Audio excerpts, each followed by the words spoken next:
अस्सलाम वालेकुम नाज़रीन, मैं हूं राना अली ज़ुहैब। नाज़रीन, पहलगाम फॉल्स फ्लैग ऑपरेशन की तर्ज पर ही भारत का एक और मंसूबा जो है वो बेनकाब हो चुका है।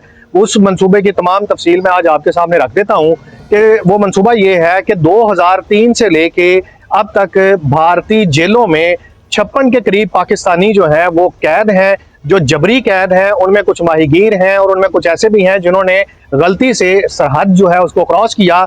भारत ने अब ये मंसूबा बनाया है, नरेंद्र मोदी ने रॉ के साथ मिलके, कि उन 56 पाकिस्तानियों को जो उनकी जेलें हैं, कुछ जम्मू कश्मीर की जेलों में हैं, कुछ वहाँ पे उनकी अपनी भारतीय जेलों में है, वहाँ से निकाल के एलओसी के करीब लाया जाएगा।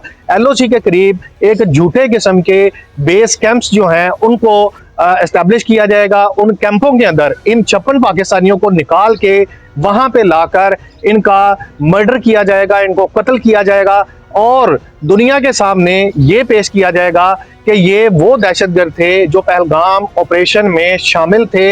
ये दहशतगर्दों के ठिकाने थे जिनको तबाह किया गया है। लेकिन ये मंसूबा ये होगा कि ये वो लोग होंगे जो उनकी कैद में हैं। वो 56 पाकिस्तानी कैदी कौन हैं, उनकी तफसील मैं आपके सामने रख देता हूँ क्विकली, कि ये वो लोग हैं जो 2003 से भारतीय जेलों में कैद हैं और भारत ने इनको नहीं छोड़ा। इनमें ज्यादातर माहीगीर हैं और कुछ ऐसे लोग हैं जिन्होंने गलती से सरहद पार की और उनको भारत ने कैद किया, ये कहकर के इनका ताल्लुक जो है वो पाकिस्तान की जिहादी तंजीमों के साथ है। जो लोग वहां पे कैद हैं उनमें मोहम्मद आतिफ 7 फरवरी 2016 से कैद है। उसके बाद हंजला 20 जनवरी 2016, जबीउल्लाह 22 मार्च 2018, मोहम्मद वकार अप्रैल 2019 से, इमादुल्लाह उर्फ बाबर पत्रा 26 सितंबर 2021 से भारतीय कैद में हैं।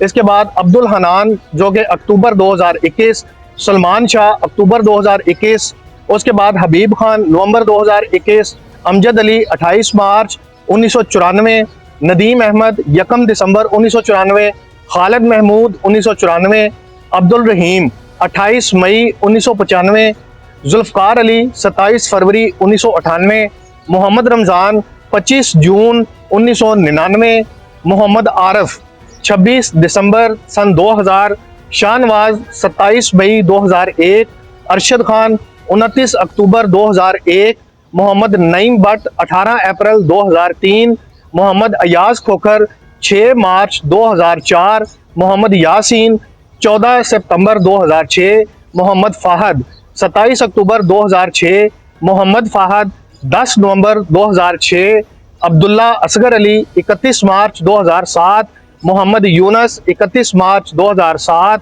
मोहम्मद हसन मुनीर 21 अप्रैल 2007, मिर्जा राशिद बेग 17 नवंबर 2007, मोहम्मद आबद 17 नवंबर 2007, इमरान शहजाद 10 फरवरी 2008, फरूक भट्टी 10 फरवरी 2008, शहबाज इस्माइल काजी 5 अक्टूबर 2008, शहबाज इस्माइल नवंबर 2008, मोहम्मद आदिल 24 नवंबर 2011, बहादुर अली 25 जुलाई 2016, मोहम्मद आमर 21 नवंबर 2017, ख्याम मकसूद 24 अगस्त 2021, उसके बाद दिलशान 28 फरवरी 2022, उस्मान जुल्फकार 16 मई 2023, अबू वहाब अली 7 अगस्त 2023, मोहम्मद इरशाद 13 अक्टूबर 2023, मोहम्मद यकूब 25 जनवरी 2025, कादर बख्श 19 मार्च 2025। ये वो लोग हैं कि जिनकी डेट्स मैंने आपके साथ शेयर की हैं। ये इन डेट्स और इन ईयर से भारतीय एजेंसियों की कैद में है। इनमें से कुछ लोग जम्मू कश्मीर की जेलों में हैं, कुछ तिहाड़ जेल में मौजूद हैं और कुछ बराह रास्त भारतीय एजेंसी रॉ के कब्जे में हैं। ये 56 लोग हैं जिनको भारत पाकिस्तान के खिलाफ इस्तेमाल कर सकता है। इनको एलओसी के करीब जेलों से निकाल कर, क्योंकि ये रिकॉर्ड के मुताबिक, जराये के मुताबिक जो डिटेल्स हमारे पास पहुंची हैं, ये भारत में पाकिस्तानी कैदी हैं। इनके ऊपर किसी किस्म का कोई दहशतगर्दी का कोई केस नहीं है, इनके ऊपर किसी किस्म का कोई दहशतगर्दाना अमल का कोई केस नहीं है, बल्कि ये वो लोग हैं जो माहीगीर हैं या वो लोग हैं जो गलती से पाकिस्तान से एलओसी के जरिए भारत में दाखिल हुए, जो गलती से सरहद पार अक्सर लोग कर जाते हैं।